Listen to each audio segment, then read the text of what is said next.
ಶನಿವಾರ ಬಂತೆಂದರೆ ಶನಿದೇವರ ಆರಾಧನೆ ಮಾಡುವಂತಹ ವಾರ. ಶನಿದೇವರು ಎಂದರೆ ಶಿಕ್ಷೆ ಕೊಡುವಂತಹ ದೇವರು ಅಲ್ಲವೇ ಅಲ್ಲ. ಅವರು ನಮ್ಮ ಕರ್ಮಕ್ಕೆ ತಕ್ಕ ಫಲವನ್ನು ನೀಡುವಂತಹ ದೇವರು. ಅವರನ್ನು ನಾವು ಸಂತೋಷಪಡಿಸಿದರೆ, ಹಾಗೆ ಭಕ್ತಿಯಿಂದ ಪೂಜಿಸಿದರೆ ಜೀವನದಲ್ಲಿ ಸ್ಥಿರತೆ, ಹಣ, ಶಾಂತಿ ದೊರಕುತ್ತದೆ. ಶನಿವಾರ ಅಂದರೆ ಶನಿ ದೋಷ ನಿವಾರಣೆ ಮಾಡಲು ಮತ್ತು ಸಮಸ್ಯೆಗಳನ್ನು ಪರಿಹಾರ ಮಾಡಿಕೊಳ್ಳಲು, ಹಣದ ತೊಂದರೆಯಿಂದ ಮುಕ್ತಿಗೊಳ್ಳಲು ಅನೇಕ ವಿಧವಾದಂತಹ ಮಾರ್ಗಗಳನ್ನು ನಾವು ಅನುಸರಿಸಬಹುದು. ಇವತ್ತು ಹೇಳುವಂತಹ ಈ 3 ಸಣ್ಣ ಕೆಲಸಗಳನ್ನು ಮಾಡಿದರೆ ನಿಮ್ಮ ಜೀವನದಲ್ಲಿ ದೊಡ್ಡ ಬದಲಾವಣೆ ಕಾಣಬಹುದಾಗಿದೆ. ಹಾಗಿದ್ರೆ ತಡ ಯಾಕೆ? ಆ 3 ಕೆಲಸಗಳು ಯಾವುವು ಎಂಬುದನ್ನು ಈಗ ತಿಳಿದುಕೊಳ್ಳೋಣ. ಅದಕ್ಕಿಂತ ಮುಂಚೆ ಯಾರೆಲ್ಲ ಮೊದಲ ಬಾರಿ ವಿಡಿಯೋ ನೋಡ್ತಾ ಇದ್ದೀರೋ ಸಬ್ಸ್ಕ್ರೈಬ್ ಮಾಡಿಕೊಂಡು ನನ್ನ ಚಾನಲ್ನ ಸಪೋರ್ಟ್ ಮಾಡಿ. ಹಾಗೆ ವಿಡಿಯೋ ಇಷ್ಟ ಆದರೆ ಲೈಕ್ ಕೊಡೋದನ್ನು ಮರಿಬೇಡಿ. ನಿಮ್ಮ ಅನಿಸಿಕೆಗಳನ್ನು ಕಮೆಂಟ್ ಬಾಕ್ಸಲ್ಲಿ ತಿಳಿಸೋದನ್ನು ಕೂಡ ಮರಿಬೇಡಿ. ಮೊದಲನೆಯ ಕೆಲಸ ಎಳ್ಳೆಣ್ಣೆ ದೀಪವನ್ನು ಹಚ್ಚುವುದು.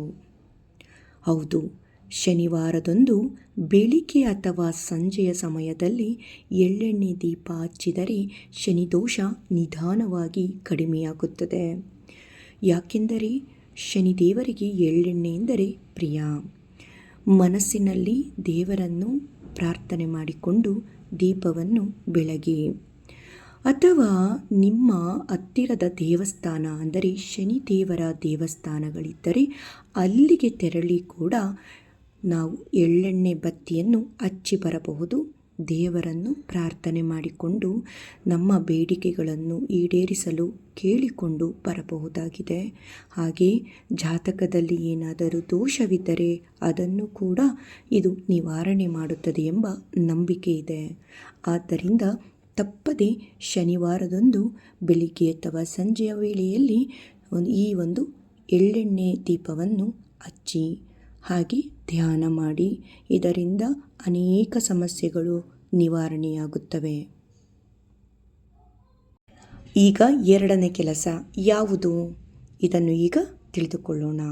ಶನಿದೇವರ ವಾಹನ ಯಾವುದು? ಗೊತ್ತಿದೆ ಎಲ್ಲರಿಗೂ, ಕಾಗೆ. ಹೌದು ಸ್ನೇಹಿತರೆ, ಕಾಗೆ ಎಂದರೆ ಶನಿದೇವರಿಗೆ ತುಂಬ ಪ್ರೀತಿ. ಅದೇ ಅವರ ವಾಹನ. ಅದನ್ನು ಶನಿದೇವರ ಒಂದು ಪ್ರತಿರೂಪವಾಗಿ ನಾವು ನೋಡುತ್ತೇವೆ. ಹಾಗೆ ಕಾಗೆ ಅನ್ನೋದು ಪಿತೃಗಳ ಪ್ರತಿನಿಧಿ ಅಂತ ಕೂಡ ನಂಬಿಕೆ ಇದೆ. ಏನಾದರೂ ಪಿತೃಗಳ ದೋಷವಿದ್ದರೂ ಕೂಡ ಮನೆಯಲ್ಲಿ ಸಮಸ್ಯೆಯಾಗುತ್ತದೆ. ಹಾಗೆ ಶನಿ ದೋಷವೂ ಇದ್ದರೂ ಕೂಡ ನಮಗೆ ಸಮಸ್ಯೆ ತಪ್ಪಿದ್ದಲ್ಲ. ಆದ್ದರಿಂದ ನಾವು ಕಾಗೆಗಳಿಗೆ ಆಹಾರವನ್ನು ನೀಡಿ ಮತ್ತು ನೀರನ್ನು ನೀಡಿ ಅದನ್ನು ಸಂತೃಪ್ತಿಗೊಳಿಸಿದರೆ ಇದರಿಂದ ಶನಿ ದೋಷವೂ ನಿವಾರಣೆಯಾಗುತ್ತದೆ, ಪಿತೃದೋಷವೂ ಕೂಡ ನಿವಾರಣೆಯಾಗುತ್ತದೆ. ನೀವು ಬೆಳಿಗ್ಗೆ ಅಂದರೆ ಶನಿವಾರದ ಬೆಳಿಗ್ಗೆ ಕಾಗೆಗಳಿಗೆ ಆಹಾರವನ್ನು ನೀಡಿ, ಹಾಗೆ ಪ್ರಾಣಿ ಪಕ್ಷಿಗಳಿಗೂ ಕೂಡ ಆಹಾರ ನೀರನ್ನು ನೀವು ನೀಡಿದರೆ ಇದರಿಂದ ಮನೆಗೆ ಶುಭ ಫಲಗಳು ಬರುತ್ತವೆ. ಈಗ ತಿಳಿದುಕೊಳ್ಳೋಣ ಮೂರನೆಯ ಮುಖ್ಯ ಕೆಲಸ. ಅದ್ಯಾವುದು ಎಂದರೆ ಹನುಮಂತ ದೇವರ ಜಪ ಮಾಡುವುದು, ಧ್ಯಾನಿಸುವುದು. ಹೌದು ಸ್ನೇಹಿತರೆ, ಶನಿದೋಷ ನಿವಾರಣೆಗೆ ಶನಿವಾರದಂದು ಹನುಮಂತನ ದೇವರ ಹೆಸರನ್ನು ಕೂಡ ನಾವು ಭಕ್ತಿಯಿಂದ ಸ್ಮರಿಸಿದರೆ, ಧ್ಯಾನಿಸಿದರೆ, ಮಂತ್ರಗಳನ್ನು ಪಠಿಸಿದರೆ ಇದರಿಂದ ಶನಿಯು ಶಾಂತಿಯಾಗುತ್ತಾರೆ ಮತ್ತು ಶನಿ ದೋಷವೂ ಕೂಡ ನಿವಾರಣೆಯಾಗುತ್ತದೆ. ಭಕ್ತಿಯಿಂದ ಆಂಜನೇಯನನ್ನು ಸ್ಮರಿಸಿ. ಆಂಜನೇಯನು ಯಾರಿಗೆ ಭಕ್ತ? ಶ್ರೀರಾಮನ ಭಕ್ತ. ಆದ್ದರಿಂದ ಶ್ರೀರಾಮ ಜಯರಾಮ ಅಥವಾ ಹನುಮಂತನ ಚಾಲಿಸವನ್ನು ಕೂಡ ಈ ದಿನ ಕೇಳಬಹುದು, ಪಠಿಸಬಹುದು. ಹಾಗೆ ಅನೇಕ ಹನುಮಂತನ ಮಂತ್ರಗಳು ಇದ್ದಾವೆ. ಹಾಗೆ ಶನಿದೇವರ ಮಂತ್ರಗಳನ್ನು ಕೂಡ ಕೇಳುವುದು ತುಂಬ ಮುಖ್ಯ. ಇದು ಮನಸ್ಸಿಗೆ ಶಕ್ತಿಯನ್ನು ಕೊಡುತ್ತದೆ, ಭಯವನ್ನು ದೂರ ಮಾಡುತ್ತದೆ. ಹಾಗೆ ಜೀವನದಲ್ಲಿ ಬರುವಂಥ ಸಮಸ್ಯೆಗಳನ್ನು ಎದುರಿಸಲು ನಮಗೆ ಆತ್ಮಸ್ಥೈರ್ಯವನ್ನು ನೀಡುತ್ತದೆ ಮತ್ತು ಇದರಿಂದ ನಾವು ಸಮಸ್ಯೆಗಳಿಂದ ಮುಕ್ತರಾಗಬಹುದು. ಸ್ನೇಹಿತರೆ, ಯಾವ 3 ಮುಖ್ಯ ಕೆಲಸಗಳನ್ನು ಮಾಡಿದರೆ ಶನಿದೋಷ ನಿವಾರಣೆಯಾಗುತ್ತದೆ, ಮನೆಯಲ್ಲಿ ಮನಸ್ಸಿನಲ್ಲಿ ಸುಖ, ಶಾಂತಿ, ನೆಮ್ಮದಿ ನೆಲೆಸುತ್ತದೆ ಎಂಬುದನ್ನು ಈ ವಿಡಿಯೋದಲ್ಲಿ ತಿಳಿದುಕೊಂಡೆವು. ಈಗ ಎಲ್ಲದಕ್ಕಿಂತ ಮುಖ್ಯವಾಗಿ ಈ ಒಂದು ಶುಭ ದಿನ ಶನೇಶ್ವರನ ಮಂತ್ರವನ್ನು ಜಪಿಸುವುದು ಮುಖ್ಯ. ಆದ್ದರಿಂದ ಮಂತ್ರವನ್ನು ಕೇಳೋಣ. 11 ಬಾರಿ ಈ ಮಂತ್ರ ಶನಿದೇವರನ್ನು ಶಾಂತಗೊಳಿಸುತ್ತದೆ, ದೋಷವನ್ನು ನಿವಾರಣೆ ಮಾಡುತ್ತದೆ. ಈಗ ಶಾಂತ ಚಿತ್ತದಿಂದ ಕೇಳಿ 11 ಬಾರಿ ಶನೇಶ್ವರನ ಈ ಒಂದು ಮಂತ್ರವನ್ನು. ಹಾಗೆ ಜೊತೆಯಲ್ಲೇ ನೀವು ಕೂಡ 11 ಬಾರಿ ಈ ಸರಳ ಮಂತ್ರವನ್ನು ಪಠಿಸಿ.